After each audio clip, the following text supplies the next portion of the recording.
Estamos de volta aqui no YouTube com mais uma entrevista e dessa vez para a gente tratar de um assunto importante que é gestão de finanças. Eu estou aqui com a Patrícia Alves, que é consultora de desenvolvimento de negócios. Ela ajuda mulheres empreendedoras, como eu, a desenvolver esses métodos de gestão, criarem suas histórias, criarem mais autonomia, né? E eu sou muito grata pelo que eu venho construindo com a Paty nesses últimos meses. E, Paty, queria que você contasse um pouquinho dessa sua história, né? Como é que você chegou a se envolver com finanças? Conta aí mais sobre a gente. Quem é a Patrícia e como que ela chegou aonde ela chegou? Se apresenta aí para nós. Primeiro, agradecer, né? Uma alegria estar aqui nessa comunidade que eu faço parte, né? Da Gabi no Trilhas e falar um pouquinho sobre mim. Você já me apresentou aí, mas eu sou Patrícia Alves, sou administradora de empresas com especializações em comunicação, marketing, finanças e gestão criativa. E estou aqui nessa jornada empreendedora há 3 anos. Depois de 20 anos atuando no mercado financeiro, passei aí por alguns bancos, Banco Real, Banco Santander, Banco Itaú. E aí, quando chegou em 2016, aquele trabalho que tinha me realizado tanto ao longo da vida não estava fazendo mais sentido. Já não me trazia mais a mesma motivação que antes. E bancário tem uma crença de que ele só sabe ser bancário. E eu costumo falar que se todos os bancários soubessem a potência que eles têm, eles eliminariam rapidamente essa crença. E comecei a observar o que eu posso fazer ainda no banco para levar algo para o mundo diferente do que eu já vinha fazendo há 20 anos.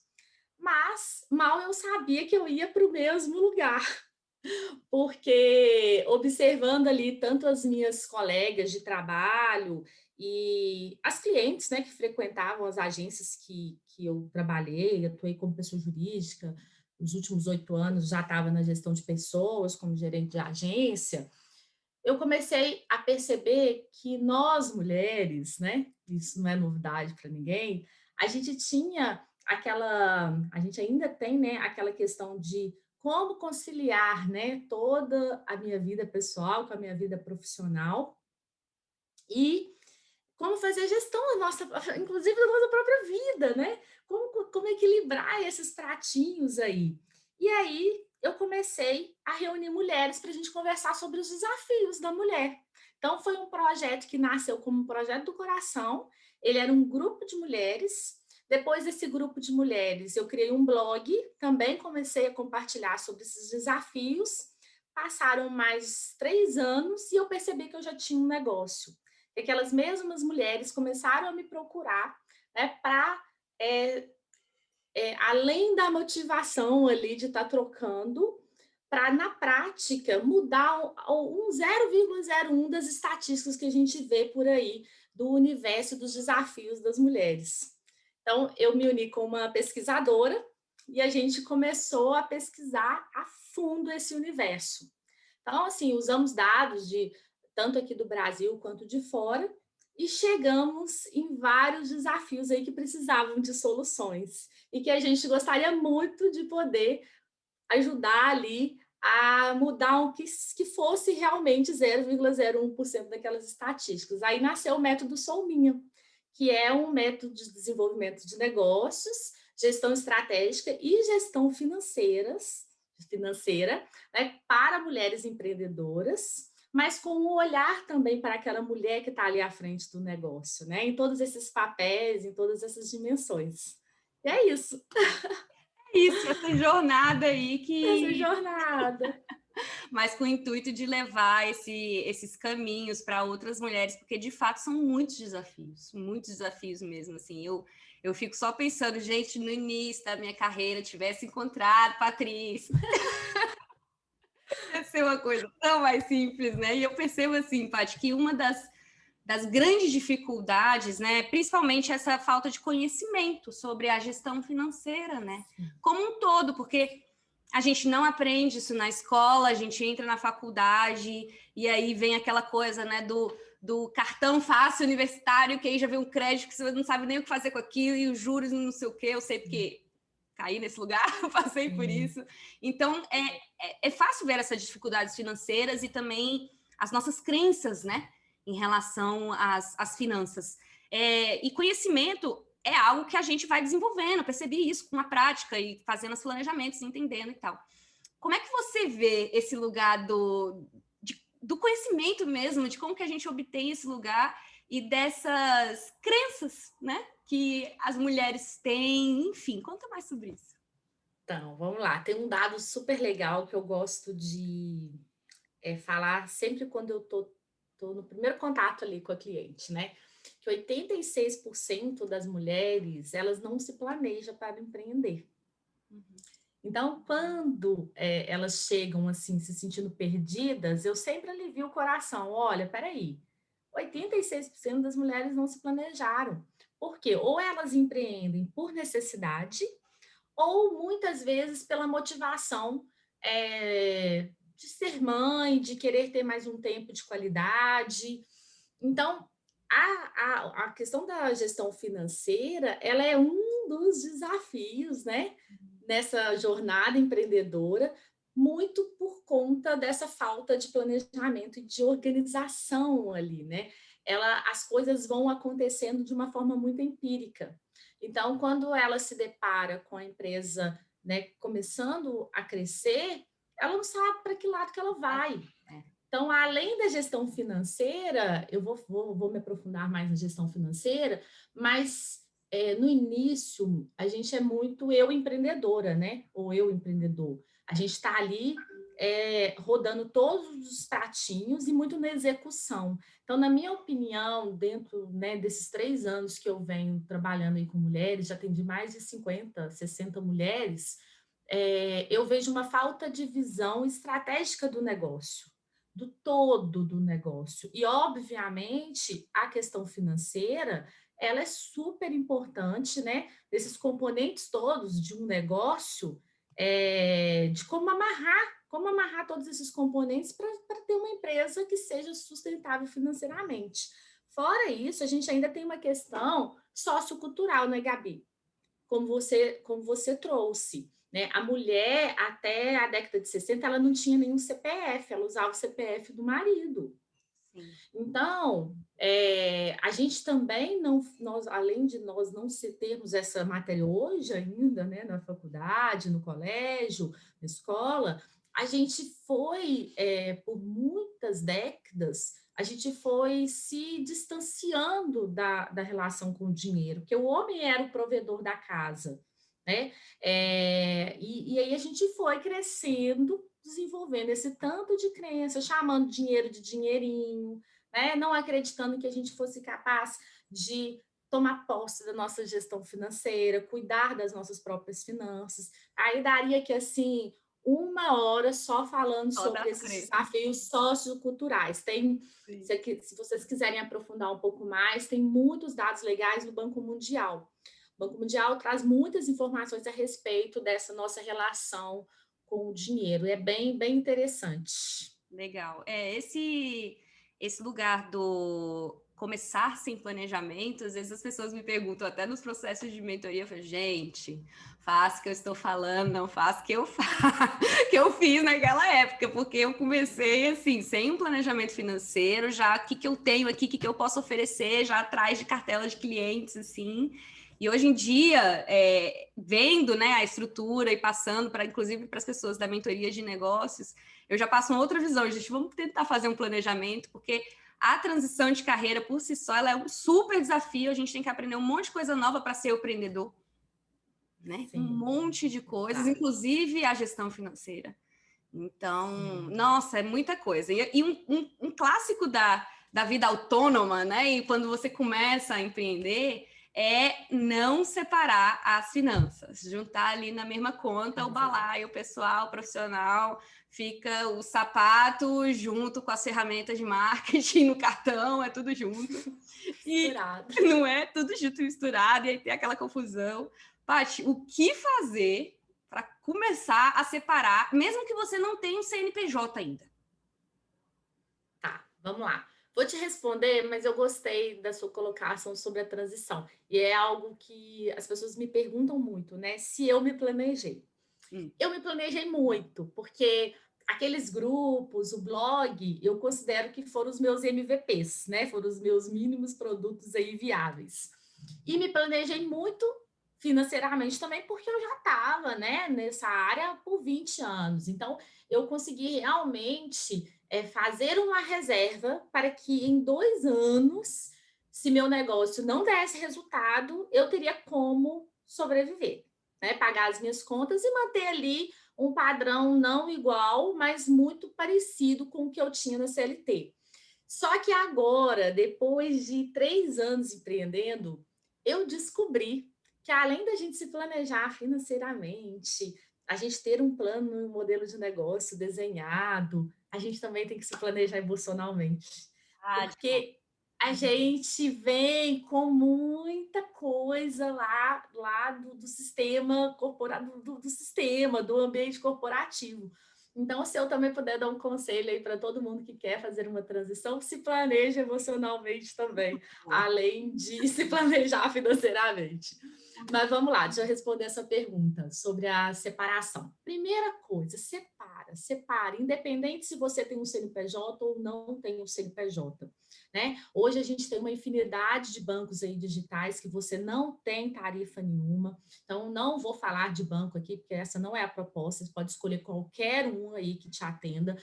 Separe, tem a pessoa física e a pessoa jurídica, ou no caso do autônomo ali que não tem a necessidade de ter um CNPJ, tem uma outra conta separada para que os recursos referentes à sua prestação de serviço ou à sua venda de produtos, não sei, caia nessa conta separada. Primeiro passo. Gente, isso parece tão óbvio, né? Porque a gente abre aqui Google, internet, procura metodologia, todo lugar faz isso. Mas dessas, sei lá, 60, 70 mulheres que chegaram aqui, eu tô para te falar que umas 40 tava nesse bolo aí, com tudo junto e com tudo misturado. Tem uma outra coisa também Ah, sobre isso, um erro clássico aqui, e eu não sei se você vai me perguntar isso, mas eu já vou adiantar, que é uma consequência dessa mistura, né? Desse enrosco aí das finanças pessoais com as finanças da empresa. A definição de um prolabore. Eu falo com as minhas clientes aqui, quando estão começando, separa, nem que seja um salário mínimo no início. Tenha um valor, né, definido e uma data definida. Isso te ajuda muito nessa separação também. Então, fez a separação das contas, imediatamente já, né, obviamente, com um bom senso, entendendo o momento da sua empresa, entendendo o seu momento, o quanto ali eu preciso, como pessoa física, para poder, né, pagar as minhas contas, né, ter um mínimo ali de qualidade de vida, o quanto que eu preciso. Ah, tá, eu preciso isso, mas eu tenho uma reserva agora, então dá para eu dar uma enxugadinha no Prolabore no início, faça isso. Eu tenho clientes aqui que têm 5, 6, 7, 8 anos de jornada empreendedora e que não têm um prolabore definido, Gabi. olha aí. Você vê como não é algo incomum, né? Eu acho legal você falar isso, porque a ideia do Prolabore, mesmo que seja pouquinho nesse início, ela é importante, porque a gente começa a investir muito, é muito investimento no início, né? A gente coloca ali muita coisa, muita coisa. Então, a ideia de ter um Prolabore mostra ali o espaço que é você pagando aquela pessoa, né? Faço parte dessa empresa, essa empresa está me pagando e agora ela está me pagando uma parte, mas a tendência é esse Prolabore subir, assim. E esse é um trabalho até emocional, de pertencimento a isso, a empresa me paga, então agora eu estou investindo porque eu estou entrando aqui como parceiro, sei lá, sócio desse negócio. E aí, Exato, mas mesmo que seja pouquinho, acho que já traz essa sensação, né, Paty? exato. Eu estou a serviço, né, da minha empresa. Então, se eu estou ali a serviço da minha empresa, eu mereço, como um colaborador, ter o meu trabalho reconhecido também financeiramente, que seja um valor simbólico, né? Que seja um salário mínimo. Eu tenho várias clientes aqui que começam com um salário mínimo, porque tem um outro pensamento também, e todo mundo que passa por aqui é algo que eu falo e compartilho muito também. A gente não larga 20 anos de CLT, a gente não né? Larga, sei lá, 20, 30, 10 anos, né, de um esforço, de um trabalho lá atrás que foi construído para receber um salário mínimo, né? E para ter também só um prolabore. É muito legal quando você toma posse da sua gestão financeira, é quando você consegue olhar para frente e pensa assim, eu quero é distribuir lucros dessa empresa. Então, hoje eu estou com um prolabore ali, que ele vai ser o adequado para aquele momento, mas que daqui 12 meses, né, 18 meses, a minha empresa possa dar lucro para que eu possa ter uma parte desse lucro revertido aqui para mim. Então, acho que é pensar também sobre isso. Define um prolabore, mas pensa lá na frente, né? Pensa, tem um ditado que acho que é sonhar pequeno, sonhar grande dá o mesmo trabalho, né? Acho que é por aí, né? Pensa, poxa, peraí, sou microempreendedor individual. Eu vou ter um salário mínimo nesse primeiro momento, mas eu estou pensando que daqui 12 meses a minha empresa vai estar saudável para eu poder ter uma participação nos lucros da minha própria empresa. Tem coisa mais, né? Acho que que dê mais satisfação do que isso, né? Eu desconheço. Sim, não, faz todo sentido, é você se sentir parte daquele processo, mesmo que no início, né, tem esse investimento, mas no final é isso que você está trabalhando, né? Você está trabalhando para essa cartela aumentar. Exatamente. Nossa, concordo total, gente. Se eu tivesse feito isso desde o início, novamente, eu falo aqui. Peguei, mas peguei, tá lá, funciona assim. Nunca é tarde. Nunca é tarde, isso aí. Como diz o outro, né? Antes tarde do que mais tarde. Exato. Então, Eu falo que é um despertar, né? É um despertar. A hora que você olha, você fala, peraí, né? E aí? E agora, né? O que eu faço com isso tudo que eu tenho na mão, né? exatamente. Assim, eu acho que esse lugar da gestão financeira, ele traz muitos novos processos para a gente, né? Que a gente tem que lidar e a coisa da organização, tem que botar o espaço para aquilo acontecer. A gente estava falando aqui antes da entrevista sobre isso, né? Da dificuldade que é a gestão do tempo também para você poder olhar para esse lugar de finanças e tal. E eu acho que uma das clássicas de organização de finanças que você vê anota o que já fez, vê o que já passou, faz uma retrospectiva aí do que já foi do seu extrato e tal. Eu sempre fiz muito isso, até com os aplicativos, para ver lá as pizzas e para onde vai. Eu gosto dessas coisas e tal. E acho que isso é importante, que nem tem gente que não faz isso, que é legal para a gente ver o movimento. Mas uma coisa que eu aprendi, inclusive, mais ainda na empresa, olhando a projeção lá para frente, com a Patrícia e com a Karina Valadares também no meu processo, né, de gestão financeira, porque as duas ajudam muito, que é olhar para frente, né, Paty? Olhar para frente, pensar como é que vai ser lá na frente. Como que a gente alinha essa revisão que a gente faz no passado, essas anotações, essa análise toda, né, do que aconteceu e até do que é recorrente no dia a dia, alinhado com esse futuro? O que a gente quer Então como faz? vamos lá. Primeira coisa, sabe onde que a gente está, né? Como que você vai olhar para frente se você não sabe nem onde que você está? E esse iniciozinho, ele dá um pouquinho de trabalho, óbvio, porque muitas vezes você só tinha ali algumas anotações. Então, recuperar, que seja um período aí de 6 meses para trás, vai dar trabalho, mas é um trabalho que vale a pena, né? Porque a partir do momento que você tem a clareza e a consciência do lugar que você está, principalmente se você já começou, né? Você tem ali informações super importantes que vão te direcionar para frente. Então, assim, essa fase é a fase do diagnóstico, né? Eu preciso saber o meu lugar agora, né? E muitas clientes se surpreendem. Eu vejo isso aqui diariamente. A gente vai fazer um diagnóstico, a gente vê que às vezes a empresa ela é super viável financeiramente. E aí vem aquela pergunta clássica, né? Mas cadê o dinheiro? Aí já é uma outra história, né? Porque aquele dinheiro ele pode estar sendo reinvestido na empresa, aquele dinheiro ele pode estar sendo reinvestido para o bolso da empreendedora ou do empreendedor. Enfim, aí já é uma outra história, mas o primeiro momento é resgata essas anotações, né? Todas as entradas e todas as saídas, que seja de uma maneira simples, assim, no primeiro momento nem preocupa muito com a questão do fluxo de caixa, com o demonstrativo de resultado, pega as informações, né? Separa um momento ali, né?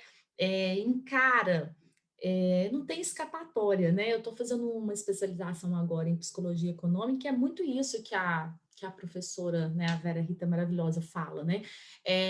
Não tem jeito, né? Não tem como ficar ali procrastinando. Chega uma hora que você tem que assumir e falar, não, vou olhar isso daqui porque eu preciso entender o que eu estou fazendo aqui. E aí você consegue ter ali uma média, né, das entradas, das saídas. Gente, fluxo de caixa, ele é muito simples de fazer. Óbvio que a gente tem sistemas, aplicativos, a gente tem, né, Gabi aí pode falar, a gente tem aqui uma planilha maravilhosa de Excel, mas é simplesmente entradas menos saídas, resultado. Aquele resultado ali, o que vem no detalhamento ali, depois você vai, né, tomando posse, você vai se familiarizando com os termos e vai entendendo o que significam os indicadores. Mas a conta, ela é simples, entradas menos saída, resultado. Pega aquele resultado de 6 meses que você já vai ter um norte ali para que lado que você vai. Então, feito isso, entendendo onde eu estou, né, tendo posse ali dos meus números, eu começo a pensar no futuro. Mas não adianta falar assim, vou fazer uma projeção para 12 meses, para 6 meses, sem ter um planejamento estratégico, porque se você não entendeu por que você está fazendo cada coisa, aquilo ali vai ser só mais uma planilha com inúmeros números. E a ideia é você enxergar além daqueles números. Então, assim, antes, todas as pessoas que passam aqui, antes de pensar em projeção, porque fica muito naquela ansiedade, né, da projeção, vamos colocar todas as ações que você quer fazer até o final do ano na sua empresa. Vamos pensar o quanto que você gostaria de ter de prolabore. Vamos pensar nessa estrutura de custos daqui para frente. Aí a gente começa a jogar aqueles números ali num período de tempo que pode ser 12 meses, 6 meses, né? Agora eu acho que é um ótimo momento, inclusive, de fazer isso, né? A gente vai entrar aí para o segundo semestre, eu acho que é uma grande oportunidade para quem não fez fazer. Vai lá e você começa, beleza, então se eu quero fazer um investimento na minha empresa em dezembro, que eu preciso fazer para que chegue em dezembro eu tenha condições de arcar com aquele investimento, né? Ah, se eu quero fazer uma distribuição de lucros, né? Vamos ver se aquele prolabore sonhado lá, que eu defini no início, se ele cabe dentro dessa estrutura para chegar lá nos próximos 6, 12 meses, eu conseguir ter a minha distribuição de lucros.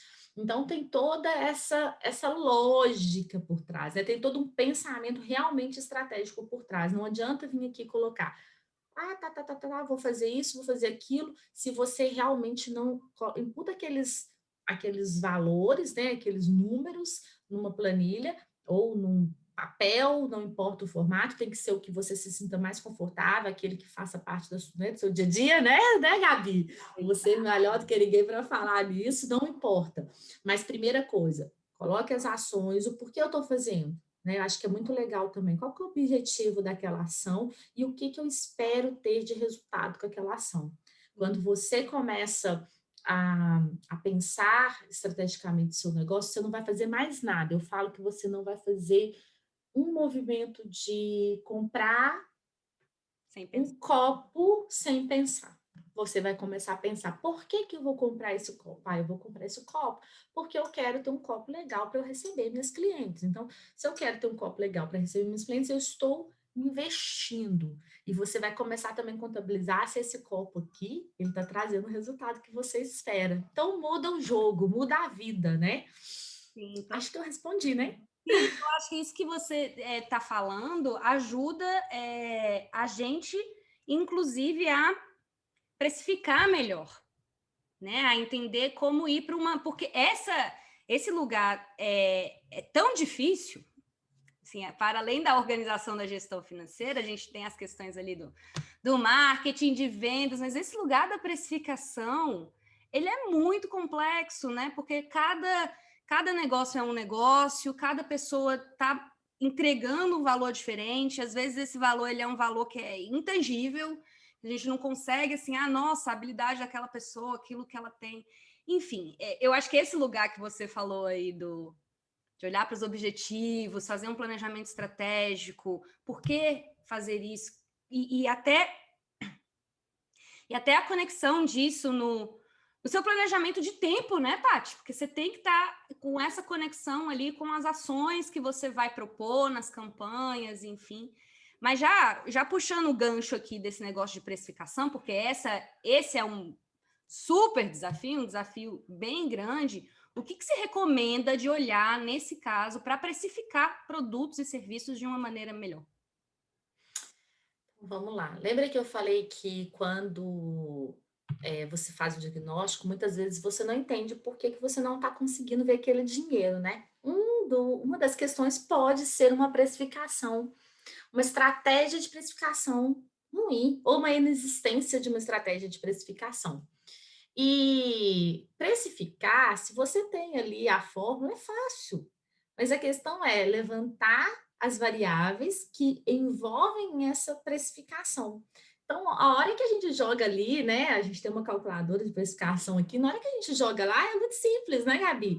Essa Mas como calculadora, gente, essa calculadora mudou a minha vida, porque assim, tá certo que a gente chegou, mexeu, não sei o quê, a Paty ensinou, disse, Patrícia, pelo amor de Deus, como é que faz aquilo? Mas a tal da calculadora é isso que ela está falando. Hoje em dia, sabe o que é, ela já consegue ter um panorama do que é o lucro em cima, do que é a estrutura fixa da empresa em cima daquela precificação, as horas de trabalho dessa funcionária que está entregando para um determinado projeto. É lindo. sim. É lindo. As metodologias que existem hoje, eu acho que elas não estão próximas da nossa realidade, principalmente dos pequenos negócios, né? Então é até difícil a gente se basear, às vezes, naquela fórmula só matemática ali e ter um padrão. Você viu que na sua estratégia a gente teve que entender muito ali o seu negócio para a gente criar uma estratégia personalizada que fizesse realmente sentido para a Gabi, né? Para o negócio da Gabi. Então, vamos lá, vou falar quais são essas variáveis, né? Além das variáveis financeiras, a gente tem uma diferença muito grande, né, gente? Diferença de valor e de preço. E aí, como eu contabilizo os meus anos de profissão, como a minha experiência, as minhas formações, sei lá, o meu network, como eu contabilizo isso tudo, sendo que eu tenho ali uma fórmula matemática.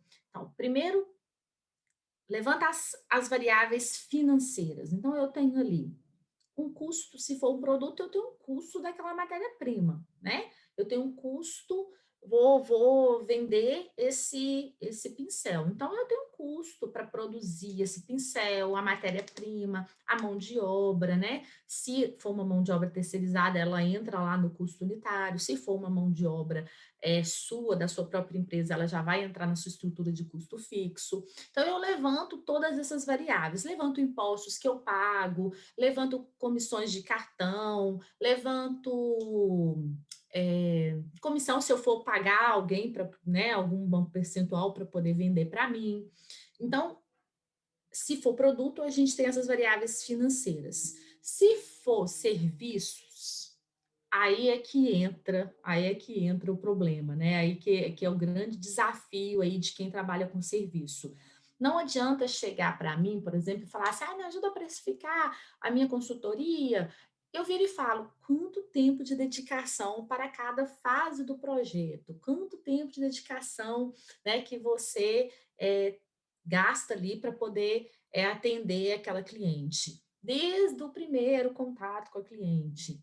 Então, se você não tem isso mensurado, a primeira coisa, mensura, né? Hoje a gente tem aplicativos aí super fáceis que você consegue mapear todo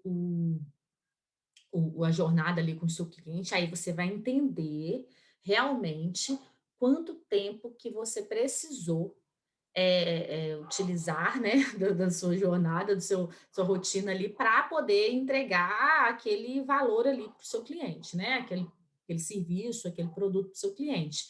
Então, feito isso, você consegue achar o custo unitário do seu produto, que é o seu serviço. Só que você já definiu lá atrás o seu Prolabore. Então, você vai pegar aquelas horas todas ali que você gastou, né? Você vai dividir o seu Prolabore dentro das horas do mês e você vai conseguir saber quanto é a sua hora. Então, às vezes você vai precisar fazer algum ajuste, né? No caso, por exemplo, da Gabi, a gente conseguiu fazer alguns ajustes ali porque a gente queria personalizar bem para o negócio dela. Mas se você fizer isso já no início, já está ótimo, porque mesmo que você às vezes não considere uma outra hora sua, por exemplo, de gestão ou de execução ali naquele projeto, o que sobrar ali no final da conta vai ser lucro para a sua própria empresa, então é lucro para você, né, de uma certa forma ou outra, você não vai passar preço errado. Depois que você levantou todas essas variáveis financeiras, você chega no valor, né? E aí você olha para aquilo e olha para o mercado. Então, muito importante também estar atento ao mercado, né? O que o mercado tem praticado? Aí você vai chegar na sua conta, vai olhar o mercado e vai falar: peraí, eu tenho valor agregado para eu cobrar esse valor aqui do cliente, esse preço aqui do cliente, eu tenho condição de bancar esse preço aqui do cliente, para o cliente, né? O cliente vai ver valor. E, gente, a gente tem aí uma blusinha da Hering e a gente tem uma blusa da Reserva. Qual que é a diferença entre as duas, né? Sim. Se você olhar no primeiro momento, você não consegue identificar a diferença. Mas qual o valor agregado, né? A Reserva, ela tem todo um conceito, né? E tem toda uma estratégia ali para valorizar aquele produto. Então, a gente pode sim bancar, né, um preço maior, desde que a gente tenha um conhecimento do mercado. E aí, essa semana eu até falei sobre isso lá nas minhas redes sociais. Tem que tomar cuidado também, porque aqui eu estou falando de autoestima, né? Eu falo, olha, se tenho eu tenho um valor aqui que ele está subentendido, que é esse valor que eu não consigo mensurar, e eu sei que o mercado pode pagar por esse valor que eu vou cobrar, é autoestima, mas o excesso também pode te atrapalhar. Então, às vezes, você acha que você está abafando, você vai lá, coloca um preço muito fora da realidade, do seu momento de vida, até da sua própria do seu próprio conhecimento ali, né? Você acha que você está muito além do outro profissional que faz a mesma coisa, que tem anos de profissão ali, não vai rolar, porque o mercado ele não paga, né? Ele não vai pagar, porque ele não vai ver o valor agregado ali. Então, a precificação é isso. E Isso esse tudo. negócio de enxergar o valor, ele é complexo, porque à medida que você vai entregando os seus produtos e crescendo com eles, você vai percebendo. E assim, é por isso que eu acho tão importante conectar com com a nossa bagagem, com as coisas que a gente tem ali, que traz de outras carreiras, de outras vivências, de outras experiências, porque é isso que traz esse valor muitas vezes, né? Essa mistura, essa Exato. coisa junta, né? Exato. São esses tesouros, né? Tem um livro que eu amo, assim, que é aquele Vida Criativa Sem Medo, né? Da Elizabeth Gilbert, Uhum. o Comer, Rezar e Amar. Quem não leu, leiam, que é maravilhoso. E ela fala muito isso, né? São esses tesouros escondidos, né? Quando eu saí lá do banco, dos meus 20 anos de profissão, hoje eu não faço nada diferente do que eu fazia lá, né? Porque que eu era, né? Eu era uma bancária que vendia produtos, que vendia serviços, que era uma consultora dos clientes, eu fazia gestão de pessoas. Então, nada muito diferente do que eu faço hoje. E às vezes a gente não reconhece esse nosso valor, essa nossa história, né? E ela tem muito valor, né? Essa nossa história tem muito valor. Total, hoje em dia, quando eu me vejo fazendo vídeo, entrevista, eu fico ali, tá vendo? Foi cineasta por um motivo, aprendeu ali como é que faz algumas coisitas. Hoje em dia a gente pode usar assim de uma maneira mais fácil, na verdade. A gente nunca Exatamente. perde nada, né, Paty? Sempre Exatamente. agrega, né?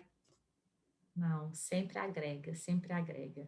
É isso aí. Falando em agregar, né, juntar, reservar, queria que você falasse um pouquinho sobre caminhos de reserva financeira, porque esse é um assunto, né, meio que a gente não tem, de novo, aquele conhecimento, aquele estímulo de construir essa reserva, e mulheres, enfim.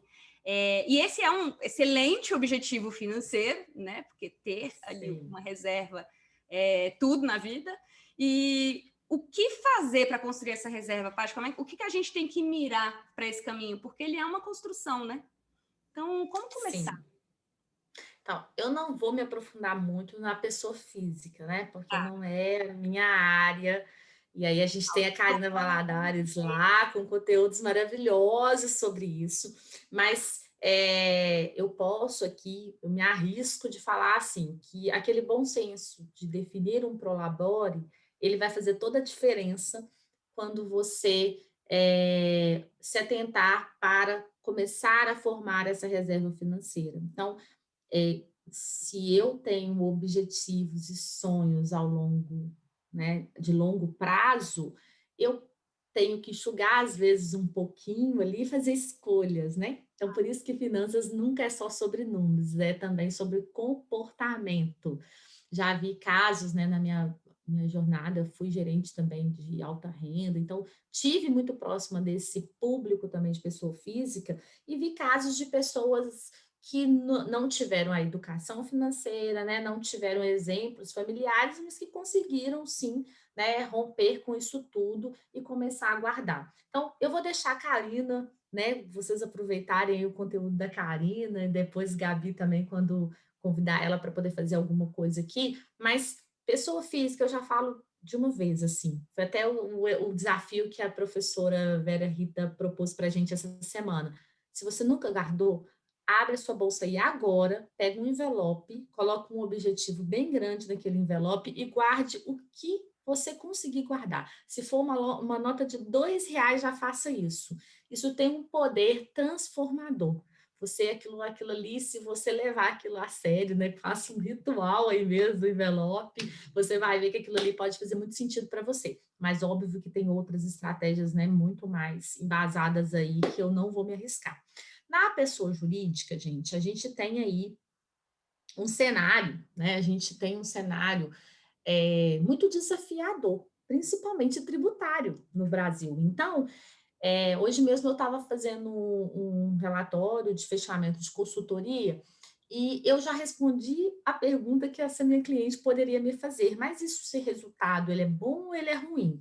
Então, eu já falo assim, se você consegue romper a barreira do ponto de equilíbrio, o que é o ponto de equilíbrio, gente? É o 0 a 0 do seu negócio. No Brasil, você já pode se considerar uma vencedora.